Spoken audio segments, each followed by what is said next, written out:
sih aku datang ke tempat Chris tuh kita wawancara biasa ya, isi podcast dan banyak pembicaraan itu pun yang sebenarnya bukan membicarakan pas, tapi di akhir podcast itu si Chris memberikan kesempatan gue untuk berbicara, lu mau minta maaf sama siapa atau ada pesan-pesan yang mau disampaikan. Nah di situ gue berbicara, gue minta maaf terhadap Cyrus dan keluarganya atas kelakuan gue kemarin, atas kesalahan gue kemarin. Terus juga gue minta maaf sama Tony juga dan terima kasih sama mereka yang sudah mengurus kasus dengan baik. Nah di situ karena gue kangen, akhirnya keluar air mata gue pada saat itu, sangat banget. Dan itu benar-benar gak ada settingan ataupun gak ada pansos sama sekali, karena banyak banget komen di Instagram, ada yang baik, ada yang enggak gitu kan, tentang ada pun yang membicarakan gue tentang pansos, gak apa-apa gue terima. Sekarang pun siapapun orang yang mau ngebully gue tampung. Karena apa?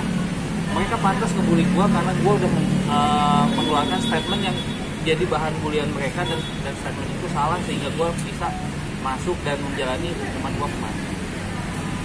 Spontan atau gimana sih Bang? Oh, itu spontan tanpa di konsep. Kalau ngomongin pasti gue sedih ya, karena gue belum bisa jadi ayah yang baik buat dia. Terus juga gue belum bisa bersama sama dia, gue belum bisa ketemu sama dia gitu kan, karena gue sendiri untuk ketemu jujur malu. Kenapa malu? Karena dengan kelakuan gue kemarin, gue jadi malu untuk ketemu dia, dan ada timbul sebuah ketakutan dari gue apakah dia mau ketemu gue apa enggak. Tapi itu wajar, menurut gue wajar. Kenapa? Karena orang kalau udah berbuat salah dengan orang itu kan pasti kita udah diwajibkan orang itu mau menerima nggak diharuskan orang itu mau menerima gue apa enggak gitu. Dan itu wajar banget. Kenapa? Karena yang gue hina itu ataupun yang gue pojokkan pada saat itu adalah ibu dari anak gue gitu. Dengan gue bapaknya, bukan orang lain. Jadi gue takut suatu saat gue diizinkan ketemu, pasti nggak mau ketemu sama gue. Tapi gue berpikir positif, dia pasti ketemu sama gue. Dan kalaupun misalnya ada halangan, gue pasti nunggu sampai kapan gue bisa ketemu sama dia. Ya gue bisa ketemu sama dia. Maksudnya berapa lama ini sampai ketemu dan komunikasi sejauh ini? Mungkin by phone atau video call atau apa gitu kan? Kalau untuk by phone ataupun video call udah enggak ya, karena satu sisi gue nggak tahu nomor baru mereka, nomor lama gue juga udah nggak ada atau udah ganti. Nah jadi komunikasi terakhir aku menyampaikan permintaan maaf dan izin untuk ketemu itu lewat Instagram, lewat Twitter. Kapan? Udah lama sih, waktu pertama aku keluar, terus pas di mana pas ulang tahun pada tanggal 2 April kan, bulan April ya aku meminta maaf, mengucapkan selamat ulang tahun, sampai minta izin untuk ketemu. Bang, tadi kan sempat bilang katanya gagal menjadi seorang ayah. Mungkin banyak juga melewati perkembangan dari fase ini nggak sih? Kan udah bisa ngaji, udah pintar banget nih ya, Bang.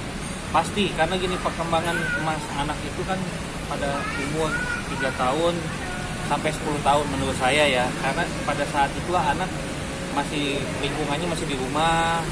Begitu nanti ke SMP dia mulai sibuk dengan kegiatannya di luar, apalagi SMA lebih sibuk lagi, kuliah apalagi, ataupun nanti udah menikah ya udah, kita udah lepas gitu dengan anak. Nah pada momen-momen itulah gue nggak ada dan nggak hadir bersama dia. Makanya itulah gue nyesel. Kenapa sih pada saat itu gue egois? Kenapa sih pada saat itu gue ngeluarin statement yang benar-benar bikin sakit hati dia dan bikin gue jauh? Bukannya bikin gue ngambek, bukannya bikin gue deket, karena pada saat itu gue ngambek. Mas Gali, tapi dari banyak hal itu, hal apa yang menurut Mas Gali itu paling fatal dulu yang dilakukan Mas Gali, yang paling disesali lah? Paling sesali, gue pernah ngeluarin statement kalau kalau gue pengen ketemu sama dia, gue harus tes DNA. Itu adalah hal yang sebenarnya tidak boleh diucapkan pada saat itu adalah bukti kemarahan gue dan keegoisan gue, karena pada saat itu banyak banget persepsi di luaran dan provokasi dari luar sehingga gue mencuat marah. Contoh deh, waktu itu gue kan pengen mediasi sama Virus karena gue pengen membagi hari kan, pembagian hari deh, kayak gue Sabtu Minggu atau dia Senin sampai Jumat. Tapi pada saat itu emang belum bisa waktu itu, karena pas itu sekolah di dekat rumahnya, sedangkan rumah gue jauh gitu. Jadi nggak mungkin untuk pembagian hari. Nah gue ngotot karena pada saat itu juga Virus berbaik hati, sok silakan mau rumah kapan aja sok datang. Nah gue nggak mau kan, karena gue menawarkan sesuatu itu tidak ada jalan temu yang akhirnya keluar pemberitaan kalau gue mau ngebut hak asuh kan pada saat itu. Jadi rame banget dan gue terprovokasi pada saat itu yang akhirnya gue makin jauh ya udahlah, kalau emang nggak mau diizinin ataupun nggak mau mediasi berarti itu bukan anak gue. Nah itulah ucapan itu yang sampai sekarang gue sesalin. Sebenarnya nggak usah terucap kata-kata itu, karena apa? Karena dari dia lahir, dari Virus hamil, kan gue ada di situ.